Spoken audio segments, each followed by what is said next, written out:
Talking Heads podcast live from Pattaya, Thailand with your host Dave D. Join us weekdays. Check out all the latest updates on talkingheads-podcast.com. And welcome to Pattaya and welcome to Thailand once more, and it's a Wednesday, and as per normal we've got the team inside of the studio. As per normal, at the end of there, of course, on mission control, Mr. Bobby yourself, looking rather dapper today in your new shirt. Well, it's your shirt that you gave me. Don't tell people that. Yeah, That's classed as second hand. From Nathan, our good friend Nathan. Nathan at the t-shirts. Thanks a lot for the brand new Talking Heads shirts. There's some new ones coming along, which will have all the new guys on there as well. But nice to wear, yes? Thank you, Nathan. They feel great. Good. They feel Good. great. All right, it's microfiber, I do believe. Talking of microfiber, talking of things that look pretty, here he is himself in the studio again. Mr. Chicken. Darren Mcgarry, welcome to the studio again. Thank you, sir. How are you, sir? Good, mate. Is that your real voice or is that your radio voice? Oh, I see. Would you like me to speak like this, sir? Because I'm rather posh, and I was born with a spoon in my mouth. A spoon. Yeah. How's your week been? Awesome. Yeah? Terrible. Awesome or terrible? The day's been terrible, man. Has it? I drive in here today and the one of my windscreen wipers, the rubber fell off. Decided, yeah. Oh. But the weird thing is that it's booked in for a service on Friday, and I thought, shit, here we go, and... But you're one of those guys that's got a BMW, so you can spell it, haven't you? Correct. I've got to get rid of it because the service bills are so high. I'm going to say... It's terrible, mate. Are they? They must be. Yeah, I mean, if you take it in for a normal service, oil change and usual scenario, change out at 30,000 baht. But you can't take it anywhere else because nobody's got the parts. Yeah. That's why when we first got the Toyota, we got Toyota pickup originally, and my wife says, get a Toyota. I went, why? She says, and this was her words, because if we were anywhere in Thailand, doesn't matter if you're in the jungle, everybody's got a fan belt for a Toyota pickup. Yeah, it's true, isn't it? It is, isn't it?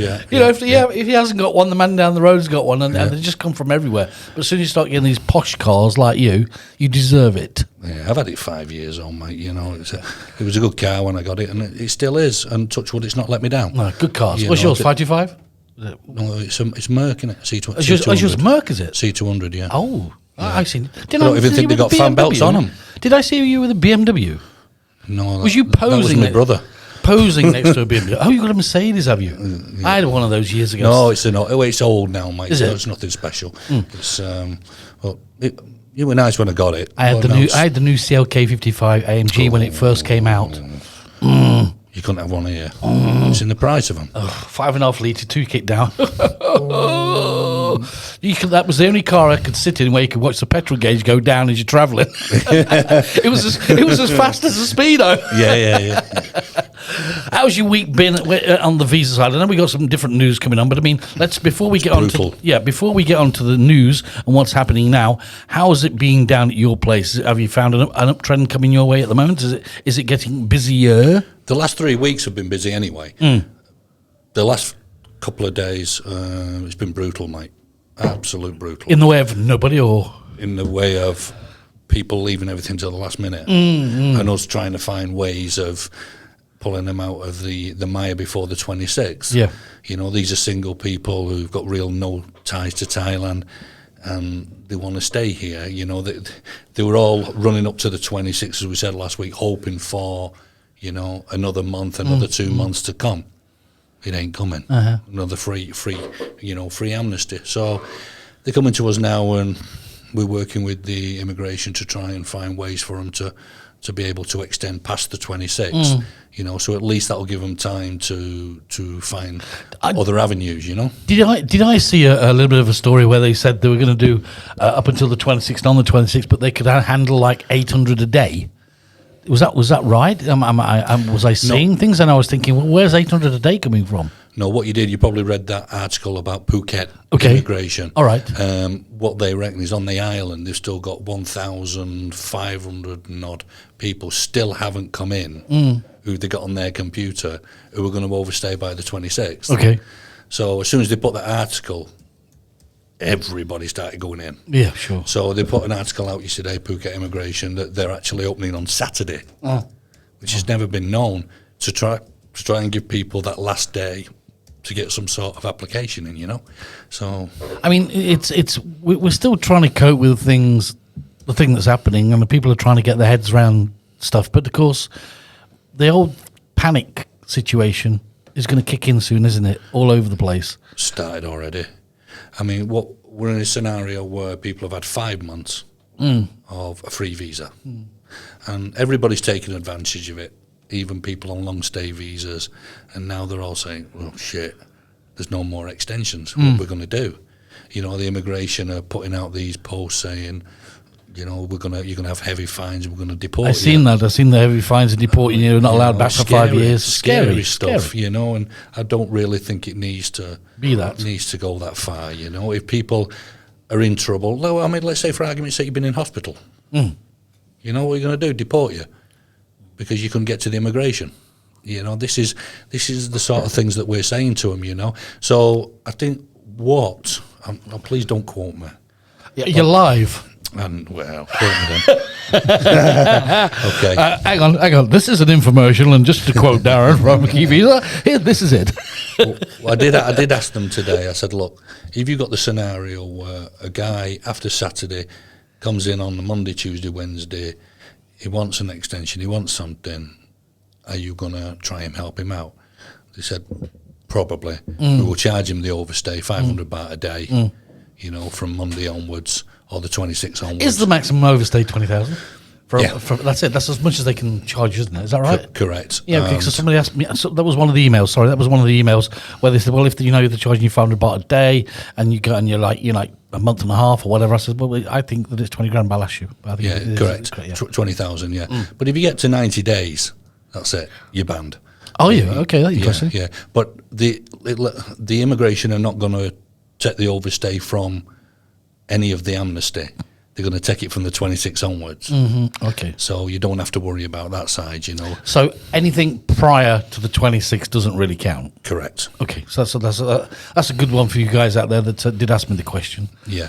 So at the moment, I think it's a lot of scaremongering from tabloids and also, forums and stuff like that, which are frightening people. I don't think the immigration are as scared as what the other people are. Well, it's what we spoke about before, isn't it? Yeah, it's keyboard warriors. It's people that spread gossip. It's people that like we said. It's multimedia. Yeah. People they don't look at the big picture. Okay, that's what we find here. It's like now. We've always done UK passports replacements so people don't have to go to Bangkok and stuff. Yeah, and we do masses of them. Okay, now. The passport office in Bangkok have gone to 3 days, Monday, Wednesday, Friday. And the reason they've done that is because they don't know when DHL are going to turn up. And DHL don't know when they're going to turn up, sort of thing, because people don't realise that these things are coming by plane. So, it's not just... And there ain't that many planes coming in, boy. Exactly. It's not just the passenger terminal that's got problems. Try to carry a pigeon, it'd probably be faster. Correct. It's they've got to understand that. So this is why, we've gone from 3 weeks to 8 weeks. And people are saying, well, you told me 3 weeks. I say, but I don't fly the plane. Oh. I don't know when it's going to come in. And this is the main reason why Australians and stuff can't find flights, because they just don't know where they're up to, these airlines. They don't know, can we fly at night, can we not? When can we come in? Is there going to be another problem? Is there going to be a queue? They've all been on, everybody's been on tenderhooks with what happened last Saturday with the demonstrations with the students. Which went pretty well. It did, until they ripped that plaque out the floor and stuff like that went on. And a couple of silly ones, It's none of our business. What I wanted to ask you is this: we have a situation. We're not going to name names, of course, but we have a person. I think we asked you this before. We have a person here who's from America. Bobby, who's Bobby. Not Bobby. But we have a person who's here from America, and his wife is stuck over there. Bobby, yes. Yeah. So can you ask him the situation and what can be done at this present time to resolve that situation? Yeah, she's been living in Thailand with her husband for quite a while, but she went back to visit the United States, and she wants to come back, and she's having a hard time coming back. and he wants to get about you. Yes. Yeah. What's the solution to that, Bobby? To that. Is it Bobby? That's Darren. I'm Bobby. Oh, yeah, okay. What I would do, It's the shirt. I'd lie to her and have as much good fun as I could until she got back. No. She's going to kill us. She listens to this. No, truthfully. I mean, she's Thai. She can No, get- she's not she's not Thai. Thai. No, She's she's not American. Thai. She's Oh, she's American. sorry. Yeah, that Sorry. changes She's the story. American. Oh, I'm sorry, love. Okay, then... You do realise she's just hit the off button. Oh, I'm sure I've seen it going down. No, So she's American. He's American. He's here. She went home for a bit of rest. She wants to come back and be with her husband, but she can't get back. She has medical grounds as well, doesn't she? Yeah. So she has got medical grounds. She's got a medical grounds. she can be treated by a doctor here. She can be treated by a doctor. Yes. She was actually treated by a doctor at Bowmangrad, and they're actually putting some documents together right now yes. to get her back over. For a medical reasons, Yeah. I'm going to say that's pretty much the only way she's going to get back. But what To be about the fair. flights? They haven't really opened No. up United States flights. So how would, if someone got permission, how would they actually come in? Well, this is what everybody's saying now, because, and I had this at the Expat Club on Friday when I did the talk. I had a couple of young guys from America, and they were saying to me, this new tourist visa that they've come out with, this 90-day, Right. the 31 steps we call it, yeah? Yeah. Easier to get to heaven, I think. To be honest with you, You do realise we're not going there, don't you? we're not going there. We're not going there. But they said to me, but you've got to come on a direct flight or a chartered flight. But you can't fly from most of the places in America, Yeah. direct. And I said, well, I don't know. I'm not a travel agent, but I believe you, Now, Do you think the carriers are going to start changing their game plan after hearing this news that happened last week with the new 120,000 are going to be able to come into Thailand? Bobby, there isn't 120,000 coming in. Oh, it's not 120. We had it was 120, didn't we? Yeah. No, No, it's not. That's what they think. Oh, okay. Okay. I won't go into it all, but the new tourist visa, the super tourist visa, has got 31 steps you have to do before they'll give you the visa. That's what I was This trying is to what- find on here just now, because somebody sent me a map of what you've got to do. Have you seen it? I was trying to find it. I had it on here. This is exactly what I was. 31 hoops you got to jump This through. is Yeah? this Yes, is mate. this. We can't get this, Bobby. But I mean, I can tell if you look at this. Yeah, you see that? Yeah. I mean, that's I can't even understand it. that's the loops that you have to jump. That's the loops that you have to jump through. Wow. Just to get here. Just to stay here. There was a statement made by the PM on Monday that anybody coming here on this new visa, he wants them to come on a private jet. A what? Listen, a private jet We've all got one of them in the back or a garden. chartered plane with very few people on it. Now, this is mind-blowing stuff. This is 31 steps of don't come. 31 steps. there you go. 31 steps. 31 steps we're going to put in front of you that's going to make your life a misery, and we don't really want you to come. And it's going to cost you a fortune. And it's going to cost you a fortune for the length of time you're here. Now, there's talk now that, they give you the first free 90 days. Well, if you ever do get here and they give you 90 days, if you don't fulfill that full 90 days and you go back early, you could be fined per day for the length of time you've not spent here. The insurance that you have to buy before you come has to be done online through one of their 10 insurance people. insurance companies. Now, I was reading just before I come here about the Thai Elite card. Yep, which is Right. for how long is that for? That is for 5 years, multiple entry, 500 grand? 500,000 baht. So it's 100,000 baht a year. Now, what they're saying is that they're looking at giving work permits, making it easier for people on the elite card to get work permits. Okay. Now, who's doing the homework here? Because I don't know many people who work here or want to work here and they've got an elite visa. Most of the people that are on the elite visa have got... Well, they're staying. The expats are staying, long stay. And they're working offshore. Oh, working offshore, yeah, sure. Yeah. because they're the sort of people that can afford to pay for that sort of thing, you know. And I was looking at it and I'm thinking, this just ain't going to work. They're saying that they reckon that last month 500 people bought an elite visa at 500,000 a piece, and yet they reckon they're still in debt. Must be hard to print them visas, yeah? It must be hard. It must be the most expensive piece of paper them visas are printed on in the world. Wow. I mean, of course, the one thing that sort of keeps cropping up on, and we, you know, being you being on the show every Wednesday now has caused an influx of emails from different people saying about different things. And we are getting emails from people that are staying in Bangkok, in quarantine, okay? And I can tell you, I mean, I don't know if you know this, they're ranging from about 40,000 to a friend of mine that texted me just 20 minutes ago before we came on the show. His current bill at the moment's 84,000 for 14 days. Okay. That's what he's on at the moment. He said that the hotel where he is absolutely packed. Okay? Jammed, packed. How's the food? The food, well, what you can say is you get better foods at a concert, let's put it that way. Okay? But the problem, or the thing that I can see is, let's just say you've got 300 rooms in there. And let's just say that the normal price of that room is 1,000 baht a day. Okay, let's just say normal, yeah? That's 14 grand. Even if it was 2 grand a day, 28 grand, yeah? If they're getting 80 grand for 14 days, they're not going to be in a hurry, are they, to change anything?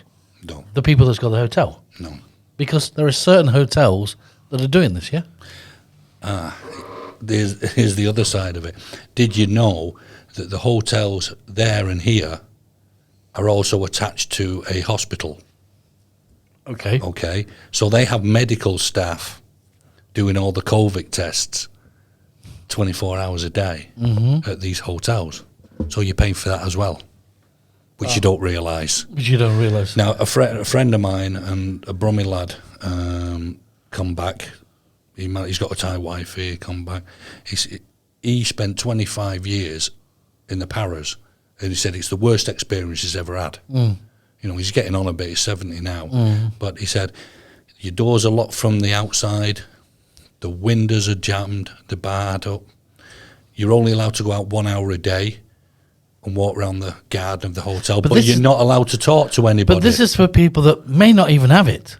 Correct. But what? So let's take this. This is where I can't. He had a COVID test 72 hours before he come. This is where I'm coming from. Yeah. With today's technology, with the technology that we've got, all the medical equipment that we've got, and all these knowledgeable people that we've got, if I come to you and you're the best there is, and I say, right, check me for COVID, do all your tests you can on me, and that's 72 hours before, and you go, nothing wrong with you whatsoever. And then I stayed in isolation till my flight. Got on my flight, come over here. Then another guy at this end checks me again and said, okay, you're absolutely clean, nothing wrong with you, 24 hours, away you go. Doesn't that put you into the situation now where the people, the foreigners that are in Thailand now are just the same as they are? What they're worried about, the reason you have to quarantine after the flight is because they're scared you're going to pick it up on the flight. But if everybody's been checked and everybody's been given the all clear and everybody on the plane is clear and the disinfectant, the flight, and it's got something in like the spray, the mist or whatever they put in these planes, yeah? So you're absolutely clear. I think there's an incubation that they're worried about. That's right. Yeah. 7 days. Yeah. But okay. Well, even if it was 7 days, I mean, why do you have to jump through 31 hoops to get into a country that you love? I mean, it's nuts. To me, it's like dangling a carrot. You know, they don't necessarily want us here, mate. They don't necessarily want people to come in. They're just showing that they're trying. You know, they know 1,000,000% that nobody's going to come on a private jet. Well, it's just they know people are not going to pay for accommodation 90 days before they come. They know that nobody's going to do 2 weeks quarantine before they come and then 2 weeks when they get here. But Darren, do they? What? Do they know that? Well, maybe. Well, do they know that? Probably. Or are they just presuming? Presuming. Presuming. Well, they're very good at that. Yeah. You know, we know that. Yeah, but I mean, It's guesswork. Isn't there anybody that can actually just sit down at the table and give them proper logic and just say, hey, you know what, guys? There's a lot of businesses depending on this. There's a lot of families depending on this. I mean, this thing is literally daily wiping people away. Yeah. And that's sad. But what I couldn't believe this week was when I read that Thai people now go to the UK and are off the quarantine list. Yes. So Thais are just walking into the UK, scratching their ass, doing nothing. Correct. Home 14 days. No. Homestay 14 days. No. No 14 it's finished. Days. Okay. It's gone now. They've been added to the don't need to quarantine list in the UK now. So they get off the plane and they do whatever they want. And yet they're making us go through 31 hoops to come here. Now, when the rest of the world is working off tens of thousands of people, these people are working off one and twos. Oh, shit. This little kid's gone back to Myanmar and he's got COVID. Well, go on, give us his name and where's he gone? So go on, tell us, show us the proof. Yeah, sure. Yeah, you're working off one. The whole country goes into hysterics. You know, shit, what we're going to do. You know, and we're still getting it now because of this. I go in 7-Eleven with my mask on. And people are walking away from me. You know, people are like edging away from me still. We're still getting that, there's still that feeling. And, you know, all the areas like Pattaya, Chiang Mai, Chiang Rai, the mayor of these areas has had to go to the people and get votes whether they're okay, that Phalanx come back and spend money or not. I mean, seriously now, I mean, you know, you guys in the studio, I mean, we're here, we're in the situation, and we're dealing with what we've got, and we live what we got, because Darren will say exactly the same as I will, and Bobby will say the same. We regard this as our home. This is a home. This is where we are. This is our business. This is our home. Our families are here at the moment, but they are just they're strangling the country over 59 deaths. Is it so far in Thailand? I mean, it's nothing. 59 deaths have put 24 million people out of business. Correct. That's just nuts. No. Am I wrong? Am I, guys? I mean, am I wrong? This is in my opinion, it's a global agenda. You know, they're getting at the. You know, the power boys where they live are getting their messages from Tedros from the WHO, you know, so he's kind of laying it out. And by the way, Tedros classified COVID only after Bill Gates gave him a huge donation. Tedros did not want to classify COVID as a pandemic, but only did after Bill Gates only after Bill Gates gave him a lot of money. That's because there's a lot of money in the cure, isn't there? I wonder who's Billions. I wonder who's going to come Trillions. up. I wonder who's going to come up with the vaccine for that one. So it's wag the dog. All these governments are following a few very powerful people, Tedros and Gates and Fauci and the rest, who are kind of carving the future of what will happen with the vaccine. And we're making their future. Yeah, sure. By using Absolutely. the businesses, their business. Like you're on it now. Yeah. You know, we're making them money. Yeah. You know, no disrespect. It's like, hang on a minute, you know, you've made me the richest man in the world, so I'm going to pay you back by ruining the whole world and everybody's life. Bobby, where does the line come where it becomes from reality to fantasy? Because, you know, these people, they sort of like get to a certain stage and then suddenly it's like, what are they talking about? You know, these people that are doing all these things, you know, they've done great things, but then suddenly they're just sort of... Reminds me of the movie Iron Man. Yeah.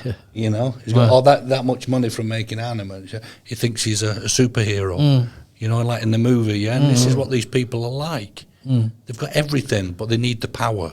I wonder what it'd work off power. I wonder what it'd be like if I wonder what it'd be like if somebody like in China said he came on a camera and went, "I've got COVID. I've had COVID now. I've had it now for 3 weeks, but my friend's got this new solution. It's the vaccine. We're going to try it out and let's see if it works." And came on social media, did it, and then a few weeks or a week later, go, "Do you know what? Turned into Brad Pitt. I'm absolutely cured. I'm absolutely done it." Yeah, and everybody believes it, and everybody goes out and trying to find this cure. But then suddenly it's released that A, he didn't have COVID, and B, it was water that they injected him with. Because that is the power. That is the power that social media has. And when you get Gates and people like this, they're the people that created this. And now they see the power, not just like the Facebook. Facebook was a great idea. Facebook's a good idea, yeah? But also now it's been manipulated to cause different ways of doing things, yeah? Because if you look on Facebook, they're now banning certain things. You know, if you say anti-COVID, it comes off. You have gone against regulations. You put this on. If you mention hydrochloroquine, you'll be banned. You'll be banned off YouTube for mentioning that word. And by the way, the country of Laos, the country of Cambodia, the country of Thailand, all the northern provinces up there, what they homeopathically, hydrochloroquine's been in the mix for a long time. They take this, it's an anti-malaria drug. They take this anti-malaria drug up there in small quantities to keep themselves safe from malaria and dengue. And it's kind of in the blood of a lot of the region where all the indigenous people are up there. And that's one of the reasons why you don't see any COVID here. There are no cases in Cambodia, very few in Laos, and very few in Thailand. So the hydrochloroquine thing... It's already in their system kind of thing. It's in their system homeopathically, yeah. And it's... But Bobby, who's testing? This is what I want to know. Exactly. You know, Thailand won the award for... containing COVID the best they could. I haven't heard of one person I know being pulled aside and tested properly. No, neither have I. And you would expect them to come to guys like us and take you by the hand and lead you to a hospital and say, you need to be tested. And I'll tell you what it is with Thailand. If somebody believes they've got it, they ain't going to go to the doctors. No. They're going to be frightened to death, mate. Absolutely. Because the first thing that'll happen, they'll be swept off by the police or the army, stuck in some shithole, all the business, either their business or the business they work for gets shut down, they'll lose the job, blah, blah, blah, blah, blah, one thing after another. It gets brushed away. That's what we're after. Shall we say, so they take a few aspirin and ride it out. And I think that's what's happening all through Asia at the moment. It's just the fear factor. I think the fear factor of a Thai person actually stepping out and going, I've got COVID is a no. No. Would you? No. We'd get in bed, mate. We'd get in bed and we'd wing it and get some amoxicillin and that's it. Yeah. A few aspirins and off you go. What do you reckon, Bobby? Mythological?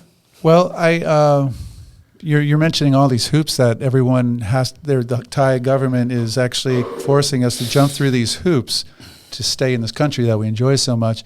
I think the reason for that, like I said, is I think all the countries on the planet are in that same position. So none of them are going forward with any kind of yes or no. Everyone's in limbo, and no one's really going forward until they declassify this as a pandemic, And now we have the quote unquote second outbreak, which is very dubious. That's happening in the UK.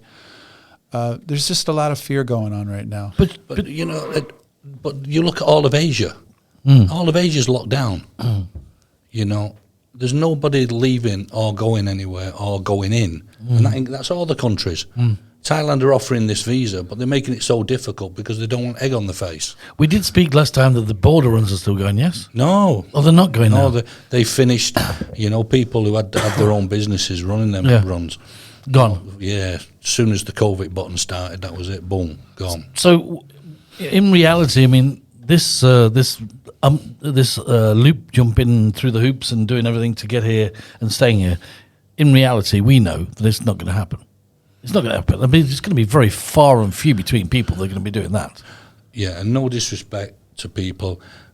The people that normally come here, I just don't think. I think it's out of their reach. I don't think they fit the criteria of people jumping in a private jet. No, they would. People get 2 weeks off holiday. Yeah, of course they do. They don't want to be sat in a hotel for what? They're not going to do it.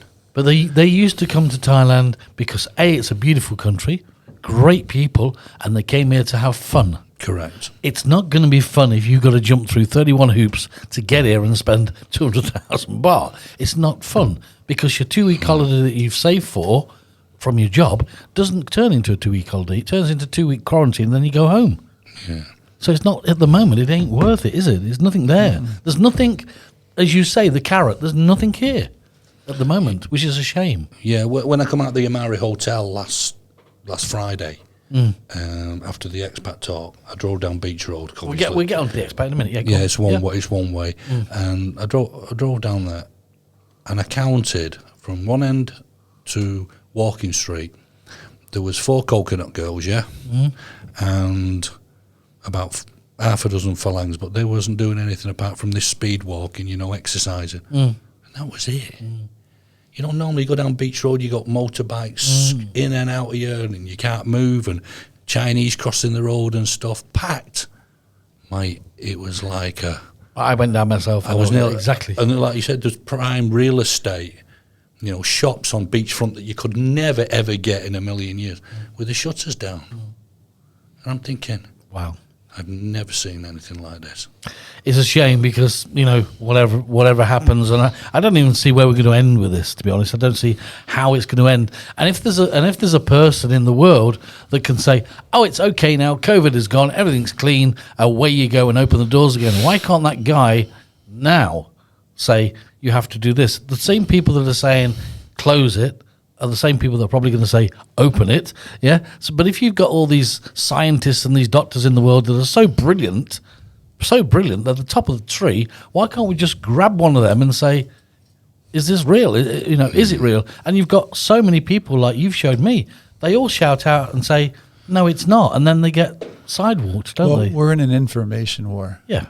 Is it true, Bobby, that is it Denmark that haven't done any lockdown? Sweden that have just carried on as normal and said, well, if it comes, we'll deal with it. Yeah, Sweden. Is that right? Sweden, yeah. And how are they getting on? They're okay. That's fine. They're okay. Yeah. No problem. Yeah. They're just dealing with it as and when, yeah? Yeah.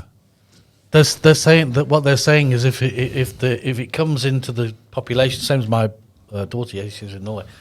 What they're saying is if it comes into the population, then it'll find its own way of getting in there and getting out there. So they haven't done anything over there. And, according to the people I know over there, it's life the same, normal. Same as the Spanish flu. Yeah, 19, sure. Whatever it was, 10 or something, whatever it was. Spanish flu. I mean, we were talking about this today, and we're saying, like, you're from America, we're from the UK. Years ago, when you got the flu, you got it bad. You don't know where it come from, because you're dealing with all nationalities, but you got it. And it put you in bed for 3 days. You were shivering, you had the radiators on, and then it moved to a chest infection. But you knew people that had the flu, Darren. Well, everybody had it at the same time. This is what I'm saying. You knew people. Yeah, that's what I'm saying. Everybody you knew, about 90% of them had it at the same time as you did. So what's different now? All right, it's killing people, but who's it killing? Old people? People who may have died or anyway? It's frustrating. I have a friend that's he's a data analyst, and he's actually on YouTube, and he has a very successful channel, and he's sharing information about this whole thing, and we're not getting the right numbers. We haven't been getting the right numbers from the CDC. Misinformation all day long. Yeah. But the thing is, even when you go even if you use Facebook just for a second, and then we get off the subject and go to the Expat Club, yeah? So you've got, let's just say you've got a couple of thousand people on Facebook friends. Let's just say you've got 5 on friends and 5 on this, and I've got 5 on this and 5 on that, yeah? I haven't come across one. No. I haven't come across one that said, I've got this, all right? But when we talk about the flu, it was, how you doing, mate? Oh, I've got the flu, mate. I'm really bad. Oh, I'm in bed. You get that really easy, just like that. And COVID's supposed to be loads more infectious and worse than that, and yet you don't hear of one case. Well, it's what my friend is saying, getting back to my friend, what my friend is saying, they're swapping the influenza data into the COVID column. Yeah. And a lot of people right now are dying from influenza, and they're classifying it as COVID-19. Yeah. And that's where it gets scary in terms of what we're being fed. Well, we've always been fed by the media. Before the internet come, I mean, we were getting it on TV, weren't we? Newspapers. Jimmy Savile and stuff like that. It was about that. How's about this? But it is true. Since when we were kids, you were watching Home and Away and all that sort of stuff, and that's how you were brought up. That's how you thought you were supposed to live. And that's how you learn by media. And it was a scary fact in them days, because you'd be watching the TV, which was one of the main means of getting information, and then suddenly, which is, when you think about it, which is very powerful, And that's when you was watching a program and suddenly, dun, dun, dun, dun, breaking news. Yeah. That was scary. It was. Wasn't it? Because that is so much power. Yeah. I mean, you imagine how many people in them days, TVs were just, they were a luxury, they were there and you had a TV, that was it. You was like rich. And then everybody started to get them. And as soon as you put them in the room, for example, the BBC, who we know the BBC is bent as a 9-bob note, yeah? I mean, it is. I mean, at the end of the day, I don't even want to go there, but, they're just corrupting everything. But at the end of the day, they had so much power. Oh, yeah, the power to... Just that breaking news. Can you imagine what that could do to the nation? Just like that. Bang. That's what's happening today. And you believe it. Yeah, but that's what's happening today via these social networks. It's exactly the same. It's breaking news, what everybody's taking and sharing and believing, even if it's not. It's like the first man on the moon. First man on the where? On the moon. Okay. Where was that? Alaska? Exactly. Area 51. And the flag wasn't flying, remember? It wasn't moving and stuff. Do you know like what? That. I'm sorry to say it. Go ahead. These are the things we're talking about. Yeah. And everybody believed it then. Everybody, the scientists believed it, everybody believed it. And it's only now, with modern technology, that they're starting saying... Well, the students, there's a video of the students absolutely replicating what they did. Oh, right, because if you look in the background, there's no stars, there's no nothing in the background. Yeah, the flag wasn't moving. Yeah, there was nothing. It was just nothing. Yeah, so if you believe it or you don't believe it, but that's what I'm talking about. The power of the TV at the time. Everybody was tuned in around the world. Everybody was watching it. So everything relied on it. So if something didn't work, they've got to come up with plan B. The American... True? Yeah. I'm sorry to say this, Bobby, but the Americans made everybody believe, didn't they? 9/11 was true. Yeah, absolutely. Didn't they? And, the scientists a couple of years after who've proved that he can't. What really happened, and... Inside job. Yeah, but I mean... Mock. You remember I told you about the video that was on the YouTube where the delivery man from DHL took the video of the floors all filled with all the boxes that had been delivered? Yeah. And then they pulled it. You've got the reporter that was at the Pentagon, and he was the first guy on the scene going, there ain't no plane here. What are you on about? And they deleted it, and then suddenly it's come back on again now because that guy's out the media, and he went, there was nothing there. It was zero. But there's things they don't tell you, like one of the lifts wasn't working for 2 weeks before, and there were guys coming in black uniforms constantly going up and down in this maintenance lift, But Americans still believe it, even though scientists have proved it. Not even scientists, just explosive experts, building experts. Avgas, as you know, which is aeroplane fuel, cannot burn steel girders. It's impossible. It burns at like 2,200 something degrees for seconds, and then stops. Yeah. So it's But anyway. Anyway, let's go on. Let's talk about the Expats Club because you was there last week. Thanks for the information, guys. By the way, nice chat there. Yeah, we're heading down the rabbit hole again. I could go there, but let's talk about the expats again. We're talking about everything on here, but it's good to get things off our chest because I'm sure that we're all in the same boat on different things. Expat Club, you was there for the first time last week. Yes. And how did it go? Fine. Yeah, I mean. It's not the first time I've been there because I've been looking after them for 14 years. But since they moved to the new place... Amari? Yeah, Amari, yes. Yeah, we wasn't in the ballroom this time. We had something on, so we was put in another room. I did a public talk there. Well, there's about 80, 90 people there. Cool.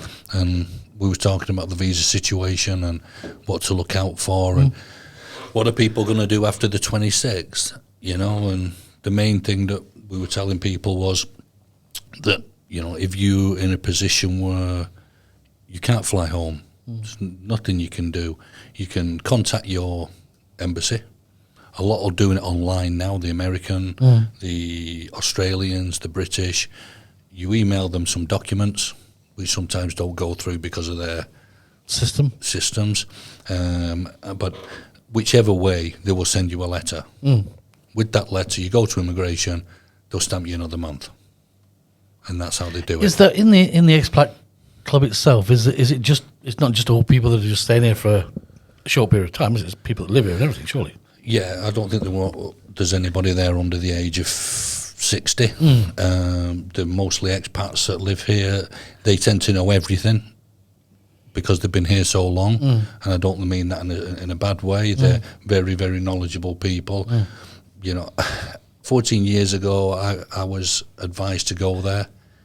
And, you start living in Thailand, you hear all the stories, you think you know it all. You go there and you realise you don't. Yeah. Because there's guys there that will tell you everything, from visas to lawyers. I find it very informative when I went. I mean, I had my blood sugar done. They've even got a hospital there doing your blood sugar and your outside, yeah. Your blood pressure for free. So why would you not go? It's not expensive. What is it? A couple $100 baht? A couple of $100 and you get breakfast and at 10:30 start. Yeah, and you've got a really good set of volunteers who get the meeting ready. They've got good speakers every week. So it's and you meet good friends. You meet good people. So if you want to go, guys, and you're expats, or it's not just for expat though, is it? It's just for everybody. It's open for everybody, isn't it? Surely? Everybody. I mean, we had a meeting, last week, and they said they want younger people to go. Guys that are here and they've got businesses, don't feel that it's just for crumblies, because it's not. it's for young people as well. Yeah. The expat was the best thing I ever did when I joined. I found it very, like you had been here for a long time. That was one of the first times I'd ever been to one. I found it really informative. I found the people there very nice and knowledgeable. Picked up a few things I didn't even know, which was really cool. Yeah. But that's at the Mari Hotel. It's on Fridays. Yes. Starts at, put me if I'm wrong, 10:30 in the morning. Yes. Get your breakfast, pay your money, go in, have your breakfast. Kick-off's normally around about 11. Correct. Yep. I think they do a membership now for 750 baht. For the year? It is. I think it's 1 or 2 years or something like that. Yeah, and then obviously you renew it, but. You've got a great set of guys there, mate. And now, today they've had a board meeting. I've just been put on the board of trustees today, which I'm quite proud of. To be fair, I know you took the piss out of me, but I'm quite proud of it. Never did. Didn't you, Bobby? Bobby, did we take the piss out of him? We didn't, did we? We did not. It's only took, why would we do that? It's only took me 14 years to get on. Congratulations. We just want you to award you with the chicken award.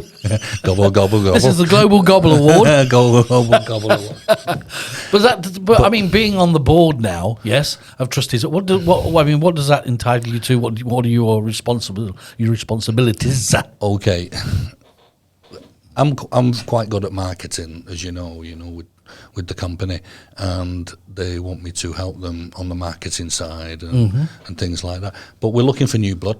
I'll say this while I'm here now, and not yours. I'll tell you what. You did say, you said new blood. The reason you haven't got COVID because it's scared of you. We are looking for new board members, 3. Okay. But we're looking for, no disrespect, young, vibrant guys who maybe got businesses here. They want to get, open to a lot, more custom. Can I say something there? Do you think that would work well on the board of Thailand? Introducing some new young blood?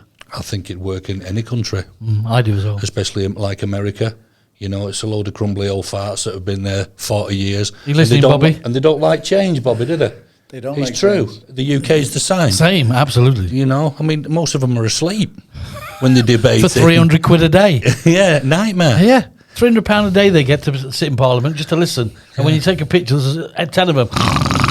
Not mentioning any names, but he likes watches in Thailand. Yeah. He's been caught 100 times asleep. Yeah. And he's going to be one of the people. If anything happens to the PM, who's running the country. I think you cannot, in any direction or in any shape or form, you cannot be having some young blood on a board, in a meeting, doing whatever to find out fresh ideas, because they just know, today's young blood just know so much when it comes to technology and that and what's happening and what's new. What I want to happen with the club is that the young people out there that have got businesses that hide away, maybe they're a bit shy, they don't want to go on, on telly or anything like that. We don't have to. No. Come and join the club. Put yourself forward, come up with ideas like I did a long, long time ago, and I've been the visa advisor ever since. And that has brought me a hell of a lot of business. You've got, they've got how many members altogether? 5,000? Yeah. So they send a newsletter out every week. You're open to that many people. And to be a sponsor of the Expat Club outside, and have your own table if you want, it's only something like, I think it's 5,000 baht every 6 months. Nothing. For you to sit there and be open to all these people that you can sell your wares to. So people who you're going to come down there, Bobby. So you have to come down. Come down. Why you not come down Friday? Come down Friday. We go Friday. So people there. Friday. Yeah. So people who've got real estate companies or what insurance companies, if you're young, you feel you can make a difference. You feel you're good at marketing or you've got ideas. How to make. I wouldn't say a stagnant club, but I would say something that needs new people to move it forward. I mean, it's a club that's there and it's been there for a while. And what it needs a little bit of fresh input.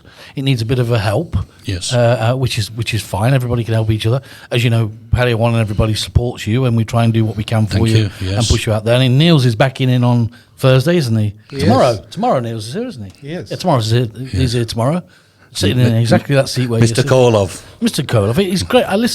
Niels is the president, isn't he? He's the president, and Niels has got. Last time Niels was on here, we spoke about the Expat Club a little bit, but we also spoke about the old days. The old days in Pattaya, which I found really, really cool. And believe me, I'm not blowing any smoke up your arse whatsoever. He praised you.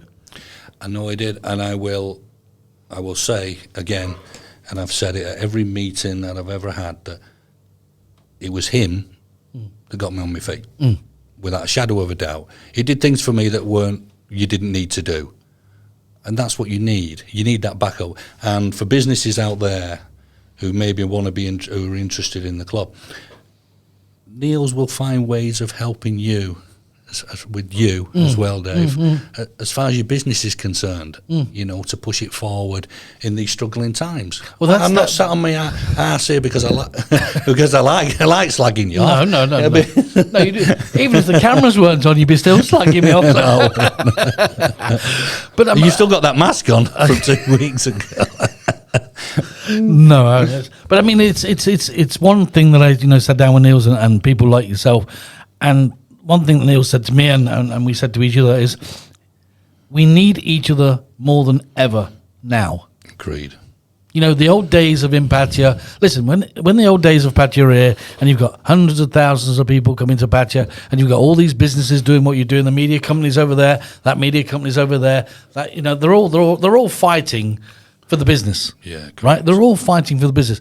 Well, the business isn't there now. It's gone down a lot. So now these people are A, dropping to the wayside and gone, or B, like we've said, me and Niels and some other people, let's club together, let's see what we can do, how can we do this, and what can we come up with to try and help people in the community, to give them something back and say, we're here, guys, to try and help you, at least try and do something with your business or try and get you off the feet. How can we help you? Yeah. And this has got, now is the time that's going to change everything, because the business is going to change, the way that people think are going to change, the whole structure of Pattaya is going to change, and everybody that's in it who's got a business is going to change, and that's what's going to come out of this is positive. That's my opinion. Humans adapt. We adapt. People used to call me mad because for years I can understand that. As well as other things, I've always increased my advertising in summer. When we're busy, we had this, and everybody, the low season, when everybody was cancelling advertising, I was increasing it. Wow. And there's reasons for that, because when people go home, let's say back to the UK, they've had the holidays or whatever, or they're coming out, what they're watching on the internet, Thailand. Yep. Everything about Thailand, yeah? Good point. You start dropping your advertising, you look weak. Absolutely. So you've got to increase it. You've got to take that gamble. You've got to increase it for the people that are here. In fact, you're exactly in what you're saying is correct, because in the high season when people are here, they don't actually look at the advertising as much as what they would do at home, because at home they've got plenty of time on their hands. They want to know what's happening in Pattaya. They want to know what companies are in Pattaya. They know where to go for a visa. They want to know all this. So when they do come back, they come to you. Oh, yeah, so it makes sense where to go to eat, where to stay, where to get your visa, where to do this, because they do their research. And if they haven't got your information from you advertising and doing your thing, if you're not giving them that information, they don't know about you. No. So if you're by the wayside and you've got no business, who's to blame? That's right. That's my opinion. Yeah. I mean, like I said, I'm doing the expat clubs. I'm here with you. I'm doing whatever I can. Yeah. Listen, I might be talking to nobody, but I know I'm not. I know there's thousands of people out there watching us, listening to us, saying, well, who's this guy? Where's he from? What does he do? He's a visa man, blah, blah, blah, blah. And it helps. If you sit back, you sit back in a business, let's say you're a real estate company, and you sit back and you and the staff are like that, twiddling your thumbs all day, waiting, it ain't going to come. How many times in your life, tell me truthfully, how many times in your life has somebody come to your front door and gone, how you doing, Darren? All right, here's some money for you. Oh, loads. For nothing. For nothing? Yeah, for nothing. Oh, no. Just not giving you money because you've done something. I mean, giving you money because they just want to give you some money. Never. Exactly. So if, like you say, if you sit back and you do nothing, nobody's going to come knocking on your door and giving you money. Correct. So if you've got to put yourself out there, you've got to shout. The people that are listening now on live, that's fine enough. There may be a certain amount listening now, and we've probably reached some today, and everything's okay today. But this goes on record. It goes on our YouTube. It goes on Talking Heads podcast YouTube. It goes on our Facebook, YouTube. They still look at it later for reference. Well, I also do talks at the other club, the Pattaya City Expat Club. For me I stand up there for about an hour and I talk. And I only have notes. And it takes me 4 days of my working time to prepare as well as working and stressed out to get ready for that Friday, because I take the gamble that if I make a mistake, my business is going to look really stupid. So I've got to be right. Correct. That's the difference between being confident about your job or sitting back and waiting for the people to come through the front door. And the problem with your job is it's on a day-to-day basis that things change constantly. So it's not like somebody that's got a restaurant where they've got the same meal, or they've got a menu, or they've got this, or they've got. It's pretty regular stuff. It's pretty okay. That now and again you do a promotion, but with your kind of business, same as the media, what we do with the news, you've got to be on. You've got to be on your feet. You've got to be there. Yeah. Because if you get it wrong, if you stand in front of those guys, expats that are over 60, 70, who are knowledgeable. Probably knowledgeable and they don't more forget. than you. They don't forget. And when you go, hey, you know what? You can only do this for 20 years. They're going to stand up and go, actually, Darren, you can't. You can only do it for 10. You're going to look a fool. You're right. And you know what? You're exactly right what you said. Most of the guys there, I'd probably say about 80% know as much as I do. Yeah. They're paying attention. The difference is I know how to get around things. Yeah. And I know what, to go into plan B and plan C. Where they don't. Yeah. Where they don't. But Brian Maxey, I believe, has been made vice president today, and he is a knowledgeable guy. I mean, good for him. There's in all aspects of, but what he's done, he's dedicated a lot of his life to the club, and he's found out things, and come to my office and gone to the land office and found different things out for people that you wouldn't have to do. But the reason he's got his place is because he's earned it. True. Knowledge is everything, and a little bit of knowledge is dangerous. That's true. It is. Been a good one today. Is that it? No, we can carry on. Have you got some time? Do you want to go? Yeah, let's go. Let's carry on. Do you want to carry on? Yeah. So we carry on, Bobby? Let's do it. How are we doing for time? Are we breaking the record yet? I think this is the longest. Hang on. This is our third one, yeah? Third Darren podcast. Is this the longest one today? I think this is our longest third Darren podcast. What? Okay, we're going to go for some more, yeah? Can we do that? So shall we press the extended time button? Is that all right? Yeah, let's do So we give him that pleasure today, because how many times has he been on now? This is number 3. Okay. Third one. Talking Heads podcast live from Pattaya, Thailand with your host, Dave D. Join us weekdays. Check out all the latest updates on talkingheads-podcast.com. And welcome back to the studio. And in the studio, we have, of course, Mr. Bobby on the control panel right at the end there, to the end of the table. Welcome back, Bobby. Hello. And, of course, Darren Mcgarry from Thai, the man. Thai. I was going to say Thai then. Thailand. What was I saying? Key visa Thailand. I was going to say from Thailand. It's live. Can we scratch that? Can we? Do you know the reason I were dancing then is because doing the arm thing. I was thinking about shell suits for some reason. Do you remember? Why does? Do you remember when? Talking Heads podcast live from Pattaya. What does No, that make I you did show? the arm thing, yeah, What does and that you mean? copied me, and I could just imagine you in a shell suit. I could imagine you. You remember the days when we used to have the beatboxes and Now the, he's getting and the bit of geeky. lino on the floor? Did you ever do any of that? I want to tell you something really truthful. I bet you were good at it, weren't you? No, I'm gonna tell you something really truthful. Go on. We was in Norway in Kristiansand, and there was DJs in the town, all in different clubs, and we used to meet and have fun and that. Couldn't in the day we just hung out together, and we decided one day that we would get these bright orange tracksuits, shell suits, lime green caps, sunglasses, take a ghetto blaster, and go outside a shopping centre and put a cap on the floor. None of us can do breakdancing. We're terrible, but we just fooled about like we've just been doing, and people actually threw money in the hat.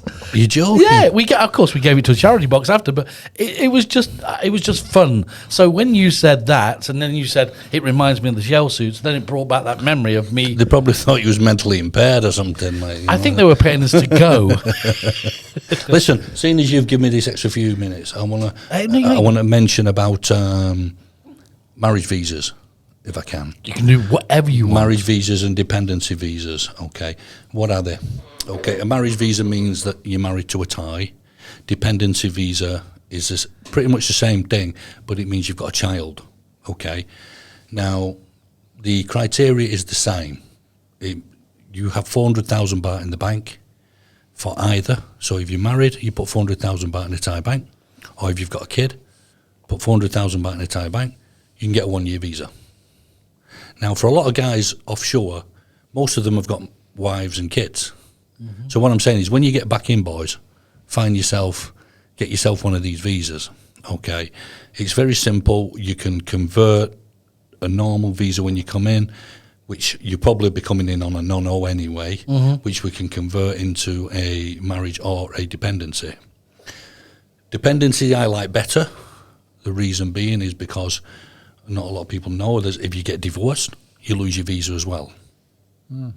So that's something that's interesting. that's the scary part, because What about in my situation? Let's just take my situation. I'm married on a B visa. that's fine. So if we split up, that doesn't. No, you own that. Well, your company owns the visa. Yeah, okay, that's something I get clear here. So I advise most of my guys because the paperwork is exactly the same. Everything, the criteria is the same. But if you've got the child, your missus can't pull your mat. Okay? Interesting. So if you get divorced for some reason, or she goes in immigration saying, I've caught him with another woman, I want to cancel his visa, they have to do that because she's Thai. Okay, Interesting. I've seen this before. Yeah, they drag you in, and you're in trouble really. But what if she did that? I mean, did they give you time to change that visa, or what? What happens? Okay, let's say you get divorced tomorrow.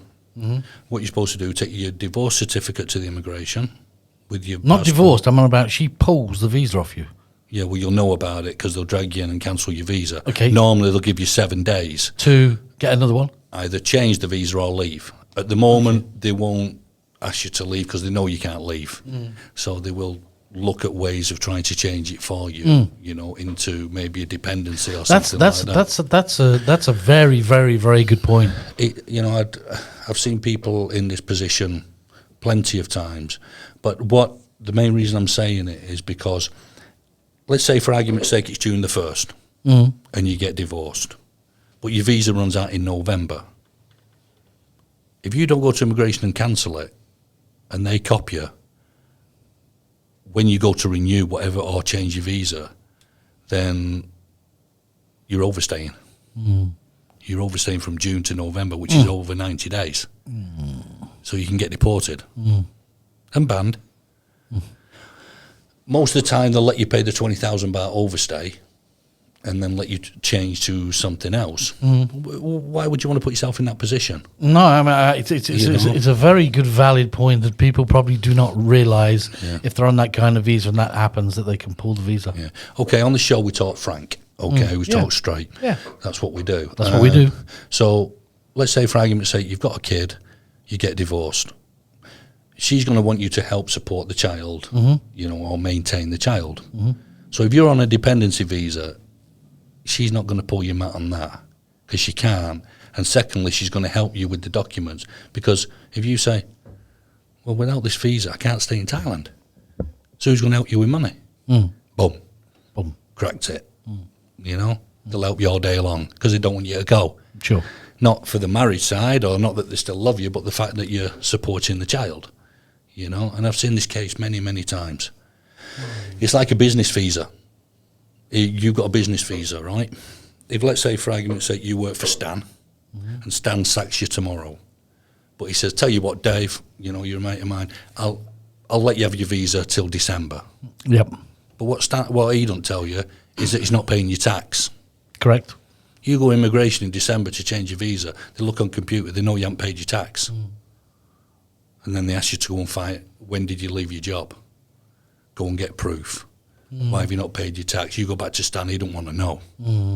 Because he's going to get in trouble. Yeah, sure. Straight away, you've overstayed. Over 90 days. The visa doesn't belong to you. Okay? A business visa, the visa on the work, a business visa belongs to the company. Yeah, sure. Doesn't belong to you. It's like the UK.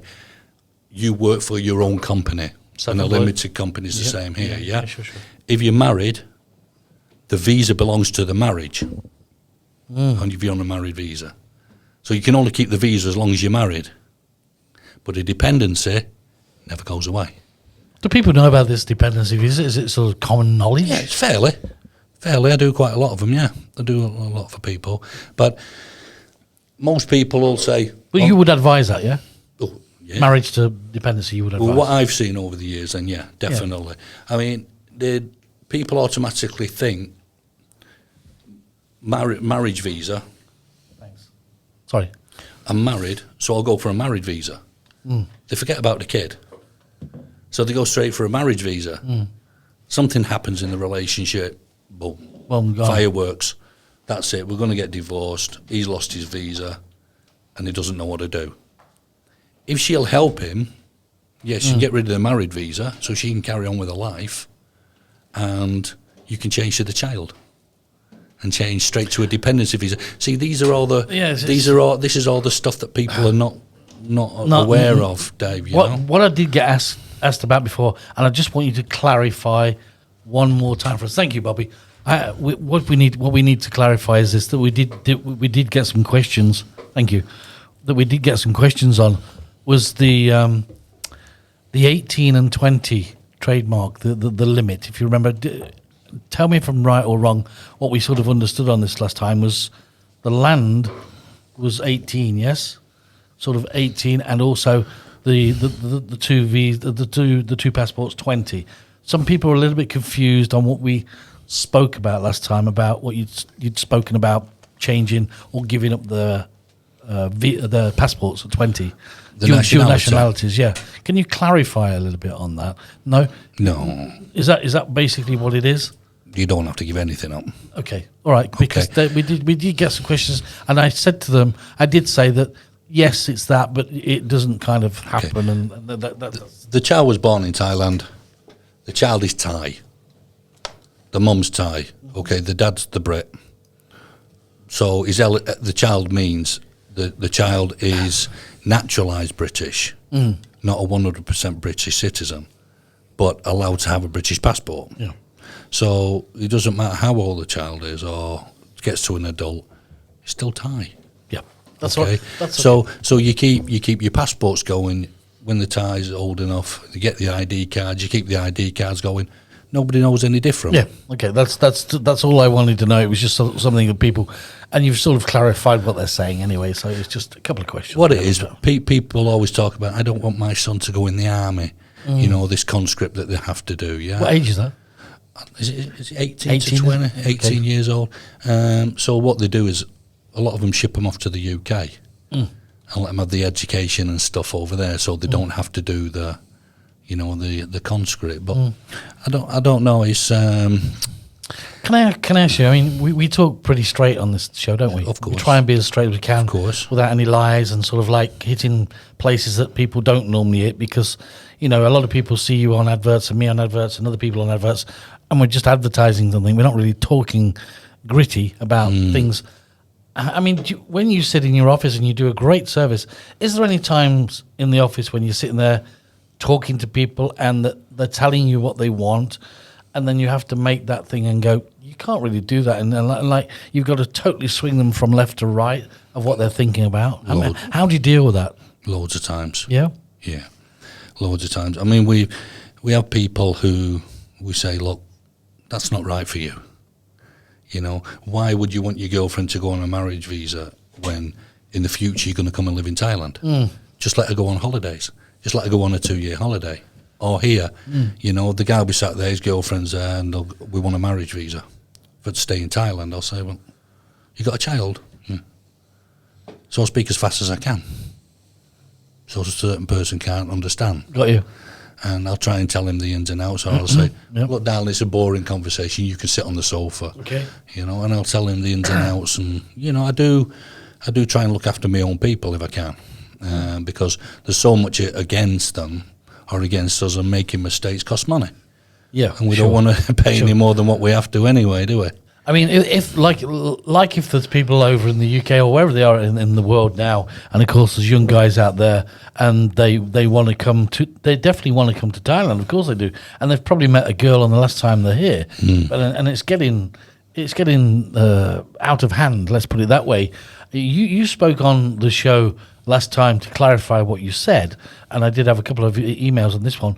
You said that it was, we put it in a funny way, and that was better to export than import. I mean, can you just clarify on that again for some of the people that were out there? I mean, you were saying something about you had to have $2,000 or $3,000 in the bank. We specialise in the UK and Australia. Okay. Unfortunately, Australia is totally locked down, so there's nothing there.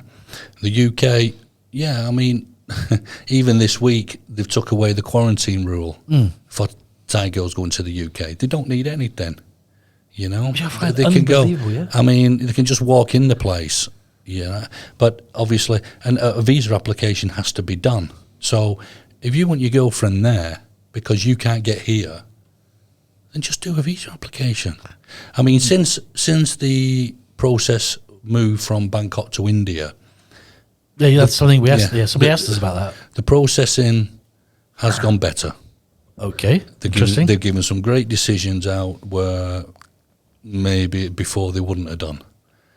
So we're getting some really, really good results through Dave. So I'm not saying it's a bad time. You'd think, shit, they wouldn't give anybody a visa at the moment. No, it's just business as normal. I mean, it shocked me. The first couple we put in, when they reopened during the COVID period, they closed for 3 months, then they reopened. We thought, this is going to be a car wreck. It's going to be horrible.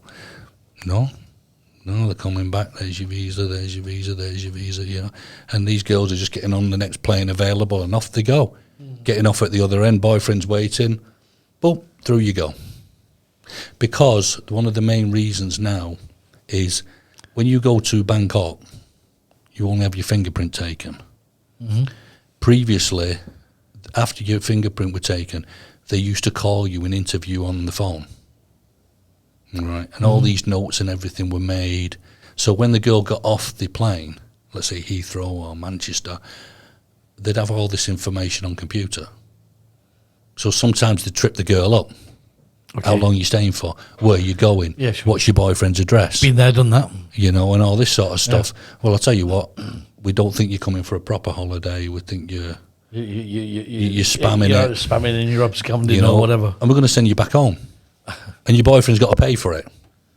And that's what I've seen that loads of times. And what they do is they deport the Thai national, and he's got to pay with his credit card for the next flight available. He stood at the airport waiting for her, and she didn't come out. But it's not like that now. It's really, really calmed down. Good. Well, that's answered the question a couple of the questions that we got. Next one, of course. When are you next at the expat meeting? Is that on Friday? Are you there? I'll be there Friday. Yeah, are you speaking again, or are you just there to be there? No, I'll be sat at my little desk answering any questions and saying hello to people and just doing my thing. Good.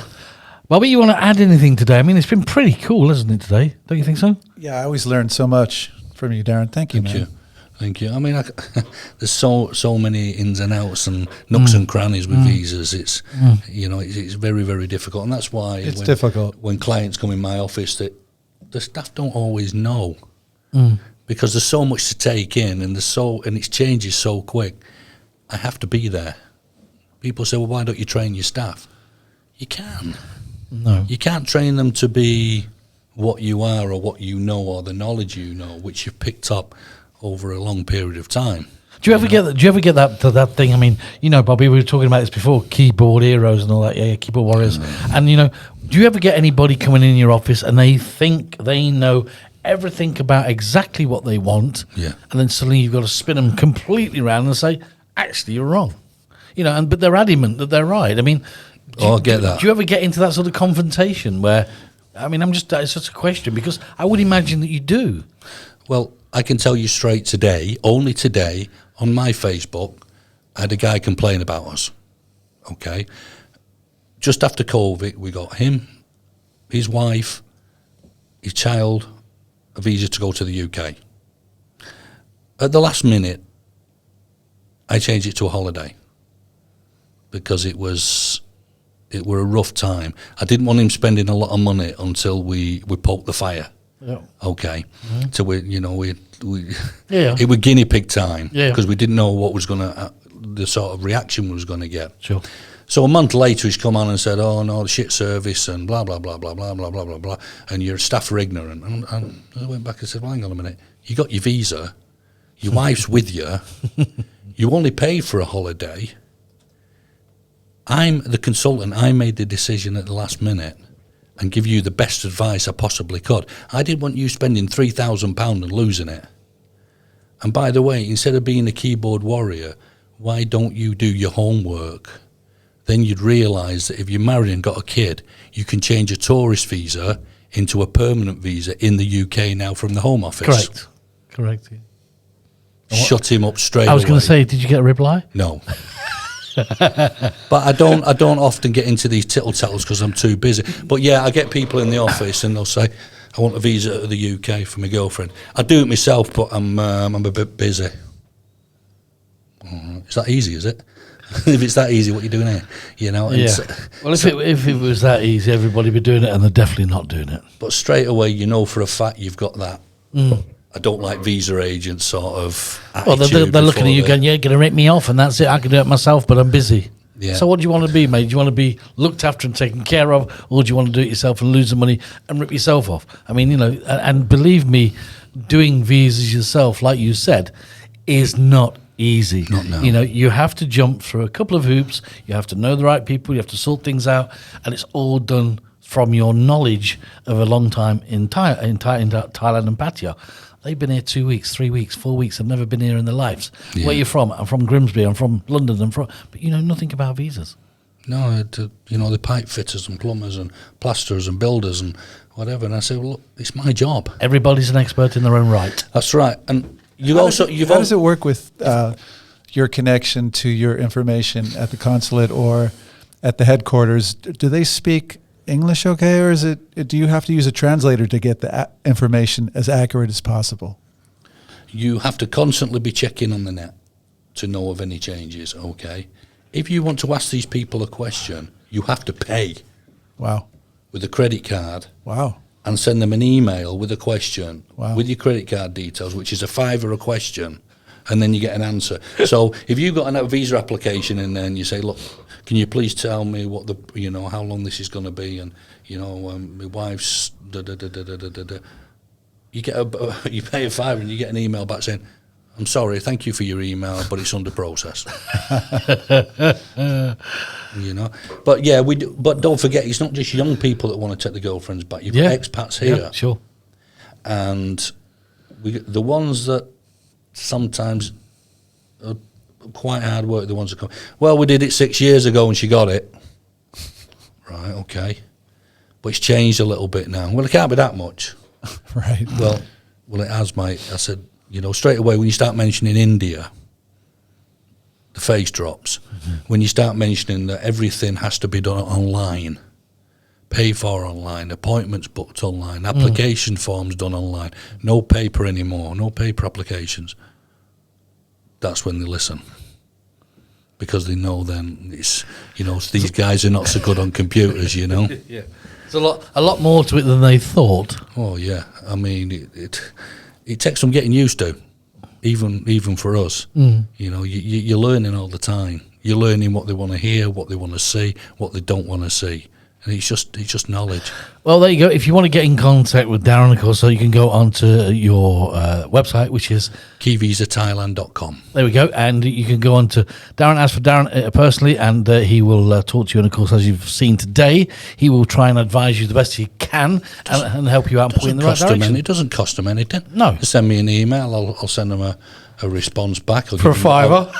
For a $5, yeah. I wish it was. You're going to say you're doing yourself out of business, I'll give people the costs, and if they're happy with it, we get going. Absolutely. And like you said, seriously, on a serious note, it doesn't cost anything to drop you a note. It doesn't cost anything to pick up a phone, and it doesn't cost anything to see you. And at the end of the day, hopefully you'll give them some advice and try and help them out. But if you don't, you don't. It's as simple as that. And beware of the companies that don't stand up and speak for themselves.